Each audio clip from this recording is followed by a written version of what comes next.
இப்போ நம்ம பார்க்குறது மதிமால லவ குஷலில் 7th ஒன் தான் பார்க்க போகிறோம். இது பேப்பர் 2ல் உங்களுக்கு வரக்கூடியது. ஸோ 6 ரோமன் லெட்டர்ஸ் பார்த்தாச்சு. இப்போ இது வந்து 7th ஹெட்டிங் நம்ம பார்க்குறோம்.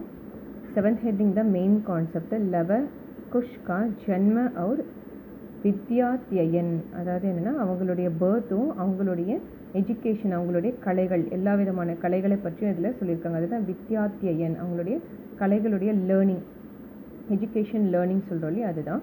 ஸோ இதுலேயுமே கொஷின் ஆன்சர்ஸ் இருக்கும். நம்ம சாராங்ஷ் யூஸ்வலாக வந்து சாராங்ஷ் பார்த்துட்டு தான் கொஷின் ஆன்சர் பார்ப்போம். சேம் லைக் இங்கேயும் அதை பார்க்கலாம். ஸோ இதை இந்த இவங்களோட பேரை வச்சு தான் இந்த கதைக்கு வந்து லவ குஷ்னே பேர் வந்தது. ஸோ எக்ஸாமில் உங்களுக்கு லவ குஷ்கா ஜென்மா ஒரு வித்யார்த்தியன் பாட்கா சாராங்ஷ் ஏன்னு கேட்பாங்க. ஸோ அழகாக நீங்கள் இந்த மாதிரி ஹெட்டிங் போட்டுட்டு எழுதுனீங்கனாலே உங்களுக்கு மார்க்ஸ் ஈஸியாக கிடைக்கும். ஸோ இந்த ஆக்சுவல் கான்செப்ட் என்னன்றது இதில் நம்ம பார்க்கலாம். அதாவது அவர் எப்படி பிறந்தாங்க, எந்த இடத்துல பிறந்தாங்க, அவங்களுடைய என்ன கல்வி முறைகள், அதாவது எஜுகேஷன் லேர்னிங் தான் அதில் சொல்லியிருக்காங்க. ஸோ ஃபஸ்ட் டைம் என்னோடய வீடியோஸ் பார்க்குறவங்களா இருந்தால் சப்ஸ்கிரைப் பண்ணிக்கோங்க. And then bell button also click பண்ணிக்கோங்க. ஸோ தட் இது ரிலேட்டடான கண்டினியூஷன் வீடியோஸ் போடும்போது உங்களுக்கு நோட்டிஃபிகேஷனாக வந்துடும். ஸோ நீங்கள் ஈஸியாக ரெஃபர் பண்ணி படிச்சுக்கலாம். ஸோ அதனால் மறக்காமல் சேனலை சப்ஸ்கிரைப் பண்ணிக்கோங்க. ஸோ இப்போ இதில் என்னென்னா, ஜப் சீதாஜி வால்மீகி முனிக்கு ஆசிரம் மேம் ஆயி, அதாவது சீதாஜி வந்து வால்மீகி முனியோட ஆசிரமத்தில் இருந்தாங்க இல்லையா, அதை நீங்கள் இந்த கதையோட ஃபஸ்ட்லேருந்து நீங்கள் அந்த என்னோடய வீடியோஸ் பார்த்தீங்கன்னா அந்த கதையோட ஆக்சுவல் மீனிங் என்னன்றது புரியும். அப்போ தான் ஒரு கண்டினியூஷன் இருக்கும். ஸோ அதனால் இன்பிட்வீன் மீனிங் புரியாதவங்க அந்த பிளேலிஸ்ட்டில் போய் அந்த வீடியோஸை வந்து இதில் லவ குஷ் ரிலேட்டடான வீடியோஸை தரவாக பார்த்துக்கோங்க. அப்போ ஈஸியாக புரியும் உங்களுக்கு. ஸோ சீதாஜி வந்து எங்கே இருக்காங்கன்னா அந்த வால்மீகி முனியரோட ஆசிரமத்தில் இருக்காங்க. தப்வே கர்ப்பவதி தி, அதாவது அவங்க வந்து அப்போது கர்ப்பவதியாக இருந்தாங்க, அதாவது கன்சீவாக இருந்தாங்க. குச்சி சமை பாத், அதாவது கொஞ்ச நாள் கழித்து சீதாஜினே தோ பச்சோங்கோ ஜன்மதியா, அதுக்கப்புறம் பார்த்தா அவங்க 2 குழந்தைங்க வந்து பெற்றெடுத்தாங்க. அவங்களுக்கு வந்து 2 குழந்தைகள் வந்து பிறந்துச்சு, அதுதான் தோ பச்சோங். ஸோ வால்மீகி முனி பாத் சுன்கர் பகூத் குஷ் ஹுயி, அப்போ இந்த வால்மீகி முனிவர் என்ன பண்ணுறாரு, இந்த விஷயத்தை கேட்டுட்டு ரொம்ப ஹாப்பியாகிடுறாரு. முனினே, முனின்றது இந்த வால்மீகி முனிவரை குறிக்கிறது. முனினே படேகா நாம், அந்த பெரிய பையனோட பேர் வந்து லவ, அதாவது அந்த மினிட்ஸை வச்சு தான் யார் பெரியவங்க சின்னவங்கன்னு சொல்கிறது. ஸோ பெரிய குழந்தையோட பேர் லவ, அவர் சோட்டேகா நாம் குஷ் ரக்கா. ஸோ அதுக்கப்புறம் சப் தோனோ படே ஹுயே, அப்போது அதுக்கப்புறம் அவங்க வந்து ரொம்ப பெரியவங்க, குழந்தைங்க வந்து வளர ஆரம்பிச்சிட்டாங்க. படே ஹுயேனா பெரியவங்களாயிட்டாங்க. தப் வால்மீகினே, ஸோ அப்போ வால்மீகி உன்கோ பட்னா லிக்னா, ஸோ வால்மீகி என்ன பண்ணுறாரு, அவங்களுக்கு ரீட் பண்ணுறதுக்கும் ரைட் பண்ணுறதுக்கும் சிக்காயா டீச் பண்ணுறாரு. முனினே லவ அவர் குஷ்கோ ஹத்தியார் சலானா பி சிக்காயா, ஸோ முனிவர் என்ன பண்ணுறாரு, லவ ஒரு குஷ் அவங்க 2 பேருக்குமே ஹத்தியார் அப்படின்னா ஸ்வாடு, வால், கத்தி, வால் வீசுறதுன்னு சொல்லுவாங்க இல்லையா, ஸோ அதுவுமே வந்து அவருக்கு சொல்லி கொடுத்தாரு. குச்சிஹி சமயமே, ஸோ இதே மாதிரி போயிட்டு இருக்கும்போது கொஞ்ச நாள் கழிச்சு தோனோங்னே 2 பேருமே சபி வித்யாயே, எல்லா கலைகளையும் சீக்லி லேர்ன் பண்ணிட்டாங்களாம். என்னென்ன கலைகள் எல்லாமே இருக்கோ, ஒரு அரசர்களுக்கான கலைகள் எல்லாத்தையுமே லேர்ன் பண்ணிட்டாங்க. வால்மீகினே உன்கோ சங்கீத் பி சிக்காயா, ஸோ அதுக்கப்புறம் வால்மீகி என்ன பண்ணுறாரு, அவங்களுக்கு சங்கீத்னா சிங்கிங்கும் சொல்லி கொடுக்குறாராம். முனினே இசி சமய ராமாயண் லிகி, ஸோ இந்த டைமில் தான் முனிவர் என்ன பண்ணுறாருனா ராமாயணத்தை எழுதுறாரு. அதுதான் வால்மீகி, ராமாயணத்தை எழுதியவர் வால்மீகி நம்ம கேள்விப்பட்டிருக்கோம் இல்லையா, ஸோ அதுதான் இது. முனினே இசி சமய், இந்த டைமில் தான் ராமாயணம் வந்து எழுதப்பட்டது. லவ அவர் குஷ் இவங்க 2 பேருமே ராமாயண் கே சாரே ஸ்லோக், அந்த ராமாயணத்தில் இருக்கிற எல்லா ஸ்லோகங்களையும் யாது கர்லியே, எல்லாத்தையும் வந்து மெமரி பண்ணிட்டாங்க. ஸோ எப்போ கேட்டாலும் அதில் இருக்கிறத வந்து தரோவாக சொல்கிற அளவுக்கு அவங்க அதை மெமரைஸ் பண்ணியிருக்காங்க அப்படின்றதான் இந்த கதையில் சொல்லியிருக்காங்க. அதாவது இவங்களுடைய கலைகளை பற்றி சொல்லியிருக்காங்க. ஸோ இதில் எப்படி கொஷின் ஆன்சர்ஸ் கேட்பாங்க அப்படின்னா, உங்களுக்கு வால்மீகினே சீதா கே பச்சோம் கே கியா நாம் ரக்கே, ஈஸியான கொஷின் பாருங்கள். வால்மீகி என்ன பண்ணுறாரு, சீதாவோட குழந்தைகளுக்கு என்ன பேர் வச்சாருன்னு கேட்குறாங்க. वाल्मीकि ने सीता के बड़े बच्चे के नाम, பெரிய குழந்தைக்கு லவ, அவர் சோட்டே பச்சே கே நாம், சின்ன குழந்தைக்கு குஷ் ரக்கா, அதாவது 2வது கொஞ்சம் மினிட்ஸில் பிறந்தது இல்லையா, அதனால தான் சோட்டே படேன்னு சொல்கிறாங்க இங்கே. கின்ஹோனே லவ அவர் குஷ்கோ ஷீக்ஷாத்தி, யார் லவ அவர் குஷ் இவங்க 2 பேருக்குமே எஜுகேஷனை கொடுத்தாங்க. வால்மீகி ரிஷினே, அதாவது வால்மீகி முனிவர் தான் லவ அவர் குஷ்கோ சிக்ஷாத்தி, லவ அவர் குஷ் 2 பேருக்குமே எஜுகேஷனை கொடுத்தாங்க அப்படின்னு தான் கொஷின். ஸோ இதில் உங்களுக்கு வந்து 50% வந்து பார்த்திங்கன்னா கொஷின்லேயே இருக்கும். ஜஸ்ட் அந்த இடத்துல கியா நாம்ன்றதுக்கு பதில் அந்த நேம் எழுதிடுங்க. கின்ஹோனேன்னு கேட்குற இடத்துல வந்து வால்மீகி ரிஷின்னு எழுதினாலே ஆன்சர் ஓவர் உங்களுக்கு. ஸோ நெக்ஸ்ட்டு டாபிக் என்னென்னு பார்த்தோன்னா அஸ்வமேத் யக்ஞ. ஸோ அதாவது அஸ்வமேத யக்ஞனது அது ஒரு யாகம். யக்ஞம் அப்படின்னா யாகம் சொல்லுவாங்க. ஸோ இந்த யாகத்தை வந்து ஏன் பண்ண சொல்கிறாங்க, யார் பண்ண சொல்கிறாங்கன்றது தான் இதில் உங்களுக்கு எக்ஸ்பிளைன் பண்ணியிருக்காங்க. ஸோ இதோட சாராங்ஷ் பார்க்கலாம். சீதாஜி கோ ஒன் பேஜ்னே கே பாத், அதாவது ராமர் வந்து என்ன பண்ணுவார், சீதாவை வந்து காட்டுக்கு அனுப்பிடுவார் இல்லையா, ஒன்னா ஃபாரஸ்ட் காட்டுக்கு அனுப்பிடுவார் இல்லையா. ஸ்ரீ ராமச்சந்திரஜி உதாஸ் ரஹனே லகி. ஸோ ஸ்ரீ ராமச்சந்திரன் எப்படி இருக்காராம், எதையுமே வந்து கேர் பண்ணாமல் ரொம்ப கேர்லெஸ்ஸாக இருக்கார். அதாவது சீதா தன்னை விட்டு போயிட்டாங்கன்ற கவலையிலே இருக்கார். குச்சி சமை பாத். ஸோ இதுக்கப்புறம் இந்த கொஞ்ச நாள் கழித்து வசிஷ்ட முனினே, ஸோ இதை பார்த்துட்டு வசிஷ்ட முனிவர் என்ன பண்ணுறாருனா ஸ்ரீராம் சே கஹாக்கி. ஸோ ஸ்ரீராமர்கிட்ட சொல்கிறாராம், அஸ்வமேத் யாக் கீஜியே, நீங்கள் ஒரு அஸ்வமேத யாகத்தை ஒன்று பண்ணுங்கள். ஸ்ரீராம் நே முனிக்கு சலாக் மான்லே. ஸோ அப்போ ஸ்ரீராமரும் அந்த முனிவருடைய அட்வைஸை வந்து ஏற்றுக்கிறார், அக்செப்ட் பண்ணிக்கிறாரு. மான்லேனா அக்செப்ட் பண்ணிக்கிறாரு. உன்ஹோனே அஸ்வமேத யக்ஞக்கி தயாரிக்க ஆதேஷ்டியா. ஸோ அவரும் என்ன பண்ணுற, ராமர் வந்து அந்த யாகத்தை நடத்துறதுக்கான ஏற்பாடுகள் தயாரின அரேஞ்ச்மெண்ட்ஸ் வந்து பண்ணுறதுக்கு ஆர்டர் கொடுக்குறாரு. ஆதேஷ்னா ஆர்டர்.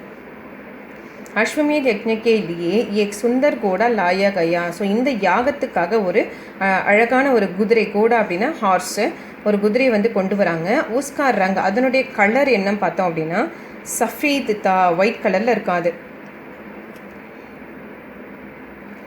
கோடைக்கு சிற்பர், அந்த குதிரையோடைய தலையில், சிறுனா ஹெட்டு தலையில், ஏக்கு தக்து லகா தியா கயா. ஸோ அது மேலே அது தலையில் ஒரு தான் மாதிரி இருக்குது, ஒரு கொம்பு மாதிரி இருக்குது. அந்த யூனிகார்ன் பார்த்துருப்பீங்க இல்லையா, ஸோ அந்த மாதிரி இருக்குமா அது. தக்துனா அந்த தான் மாதிரி இருக்கும், கொம்பு மாதிரி. ஊஸ்பர் லிக்கா கயா கி, அது மேலே என்ன எழுதியிருந்ததுன்னா யஹ ஸ்ரீ ராமச்சந்திரக்கு அஸ்வமேத யக்ஞக்கா கோடாஹை, இதே ஸ்ரீ ராமச்சந்திரனுடைய அஸ்வமேத யாகத்திற்காக கொண்டு வரப்பட்ட ஒரு ஹார்ஸ் அப்படின்ற மாதிரி எழுதியிருந்துதான். ஸோ அதுக்கப்புறம் அந்த கோடா தேஷ் கூமனே நிக்கலா. ஸோ அந்த ஹார்ஸ் என்ன பண்ணுச்சு, அந்த எல்லா ஊர் ஃபுல்லாக சுற்றி, கூமனேனா சரவுண்ட் பண்ணுறது, சுற்றி வர்றது, ஒரு ஊராக சுற்றிட்டு வர்றது. ஸோ கூமனே நிக்கலாது எல்லா ஊரையும் சுற்றுறதுக்காக வெளியே வருது.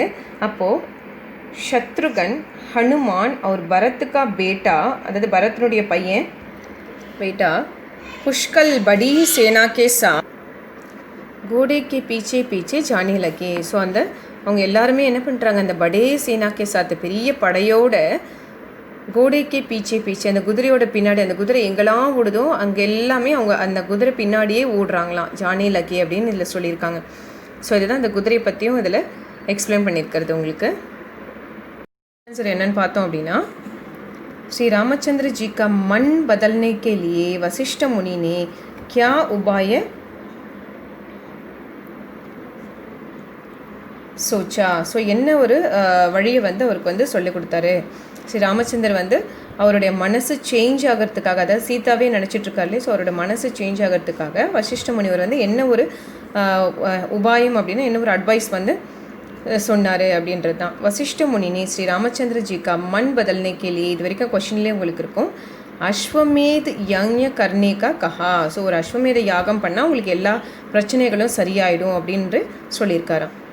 अश्वमेध यज्ञ के घोड़े को लेकर घूमने के लिए कौन कौन निकले. ஸோ அந்த அஸ்வமேத யாகத்துக்கு கொண்டு வரப்பட்ட குதிரையை கூட்டிகிட்டு ஊராக போகிறதுக்காக யாரெல்லாம் வெளியே வந்தாங்க, அந்த குதிரை கூட வந்தாங்க அப்படின்னு கேட்குறாங்க. ஸோ அஸ்வமேத யஜ்ஞக்கு கோடேக்கோ லேக்கர், அந்த குதிரையை கூட்டிகிட்டு கூம்னேக்கே லியே, அந்த நாடை சுற்றி வரதுக்காக சத்ருகன் ஹனுமான் அவர் பரத்துக்கா புத்திர புஷ்கல் படி சேனா கே சாத் நிக்கலே. இது எல்லாமே நீங்கள் சாராட்சப்படுத்த அதே ஆன்சர் தான். ஸோ ஜஸ்ட்டு கொஷின் மட்டும் பார்த்துட்டிங்கன்னா போதும். அதுக்கான ஆன்சர் வந்து நீங்கள் சாராங்ஷ் படித்தாலே நம்ம ஈஸியாக எழுதிடலாம். சரி, நெக்ஸ்ட்டு டாபிக் என்னென்னு பார்த்தோன்னா லவ கி பஹாதுரி. அதாவது லவ ஃபஸ்ட்டு பையன் இருக்கா இல்லையா, ஸோ அவனுடைய தைரியம், பிரேவ். பஹாதுரி அப்படின்னா பிரேவ். ஸோ அவனோட தைரியத்தை வந்து இந்த சாராங்ஷில் எக்ஸ்பிளைன் பண்ணியிருப்பாங்க. ஸோ இதோட சாராங்ஷ் என்ன அப்படின்னா ஏக் சவேரேனா ஒன் மார்னிங், அதாவது ஒரு நாளில் மார்னிங், சவேரே அப்படின்னா மார்னிங். லவ அப்பனே சாதியோं के साथ, லவ என்ன பண்ணால் தன்னுடைய தோழர்களோட தன்னோட ஃப்ரெண்ட்ஸ்களோட சேர்ந்து ஆஷ்ரம் கே பக்கீச்சே மேம் ஆசிரமத்தில் இருக்கிற கார்டனில் ஃபூல் தோட் ரஹாத்தா பூக்களை வந்து பறிச்சிட்டு இருந்தான். தப் அஸ்வமேத யஜ்ஞகா கோடா வஹாங் ஆயா. ஸோ அப்போது அந்த அஸ்வமேக யாகத்துக்காக கொண்டு வரப்பட்ட அந்த ஹார்ஸ் வந்து அந்த இடத்துக்கு வருது. அங்கே வந்து வஹீங் அது அங்கே காஸ் சரணே லகா. காஸ் அப்படின்னா கிராஸ், புல் வந்து மேய ஆரம்பிச்சிருச்சு. அங்கே இருக்கிற புல்லெல்லாம் சாப்பிட ஆரம்பிச்சிச்சு. லவ நே கோடேக்கோ தேக்கா. அப்போ லவ வந்து அந்த குதிரையை வந்து பார்க்குறான். உசே மாலம் ஹுவாக்கி. ஸோ அவனுக்கு நல்லாவே தெரியுது ஸ்ரீ ராமச்சந்திர கே அஸ்வமேத யஜ்ஞகே கோடாகை. அவனுக்கு என்ன தெரிஞ்சிருக்கு அப்படின்னா இது ஸ்ரீ ராமச்சந்திரக்காக அஸ்வமேக யாகத்திற்காக கொண்டு வரப்பட்ட ஹார்ஸ்ன்னு தெரியுது. ஏன்னா அந்த குதிரையோட தான்லேயே ஆல்ரெடி எழுதியிருக்கு இல்லையா, இது ராமச்சந்திரோடைய குதிரை அப்படின்னு சொல்லிட்டு. ஸோ அதனால் எல்லாருக்குமே பார்த்தோன்னே அது தெரிஞ்சிடுது. லவ நே உஸ் கோடே கோ ஏக் பேடு சே பாந்தத்தியா. ஸோ அப்போ என்ன பண்ணுற லவ அதை பார்த்துட்டு உடனே அந்த குதிரையை ஒரு மரத்தில் கட்டி போட்டுறான். அதை பேடுசே பாந்த் அப்படின்னா ஒரு மரத்தில், பாந்த் அப்படின்னா கட்டி போடுறது, டைப் பண்ணுறது. பாந்தலியா இத்தனை மேம் குச்சி சிப்பாஹி கோடே கோ டும்டத்தே ஹுயி வஹாங் ஆயே. ஸோ அப்போ அந்த டைமில் தான் ஒரு சில சோல்ஜர்ஸ் வந்து அந்த குதிரையை சர்ச் பண்ணிவிட்டு, டும்டத்தே அப்படின்னா சர்ச், தேடிட்டே அந்த இடத்துக்கு வராங்க. அப்போது சிப்பாஹியோங்னே சோல்ஜர்ஸ் வந்து லவ கிட்ட சொல்கிறாங்க, கோடே சோட் தேனேக்கோ கஹா, குதிரையை விடுறியா இல்லையா அப்படின்னு கேட்குறாங்க. ஃபேர் தமக்கி அதுக்கப்புறம் லவ வந்து திட்டவும் செய்கிறாங்க. அந்த சோல்ஜர்ஸ் வந்து இந்த லவையை திட்டுறாங்க, குதிரையை விட்டுரு அப்படின்னு சொல்லிட்டு பயங்கரமாக திட்டுறாங்க. அப்போது லடே பினா கோடே கோ சோட்னேக்கோ தயார் நஹீதா. அப்போ லவ என்ன பண்ணுறான், சண்டை போடாமல், லடே பீனா வித்தவுட் ஃபைட்டர், கோடேக்கோ அந்த குதிரையை நான் விடுறதுக்கு நான் தயாராக இல்லை அப்படின்னு சொல்கிறான். அப்போது சிப்பாஹியும் அவர் லவக்கே பீச். ஸோ அதனால் என்ன பண்ணுறாங்க, சோல்ஜர்ஸும் லவக்கும் நடுவில் கமாசான் லடாய் ஹுய். கமாசான் அப்படின்னா ஒரு 2 மலைகள்லாம் மோதுரா மாதிரி இருக்கான். ஸோ அப்படிப்பட்ட ஒரு மிகப்பெரிய சண்டை வந்து நடக்குது. அதில் லவனே கயி சிப்பாஹியும் கோ ஜமீன் பர் கிராதியா. இப்போ லவ என்ன பண்ணுறான், நிறைய சோல்ஜர்ஸை அந்த தரையில் அடித்து கீழே தள்ளிடுறான். ஸோ இதுதான் அவனோட தைரியத்தை பற்றி இதில் சொல்லியிருக்கிறாங்க. ஸோ இதுலேயே கொஷின் ஆன்சர்ஸ் என்னென்னு பார்த்தோன்னா, லவனே அஸ்வமேத யஜ்ஞகே கோடேக்கோ கியோங் பக்கடா. ஸோ லவ வந்து அந்த அஸ்வமேக யாகத்துக்காக இருந்த அந்த குதிரையை ஏன் வந்து பிடிச்சான், பக்கட்னா கேட்ச், ஏன் அதை பிடிச்சி கட்டி போட்டான். கோடா ஆசிரம்கே அந்தர் குஸ் ஆயா. கோடா வந்து அந்த ஆசிரமத்துக்கு உள்ள குஸ் ஆயா அப்படின்னா உள்ளே நுழைஞ்சிருச்சு. இஸ்லியே லவனே, அதனால தான் லவ என்ன பண்ணுறான், உசே பக்கடாத பிடிச்சிட்டான். சைனிகோங்னே லவசே கியா கஹா. ஸோ சைனிகோங்கனாலும் சிப்பாஹியாங்கனாலும் ஒன்று தான், சோல்ஜர்ஸ் மீனிங். சைனிகோங்னே லவசே கோடா சோட் தேனேக்கோ கஹா, அந்த குதிரையை விட்டுடுன்னு சொன்னாங்க. கியா கஹானா கோடா சோட் தேனேக்கோ கஹா, குதிரையை விட்டுற சொன்னாங்க அப்படின்னு சொல்கிறாங்க இதில்.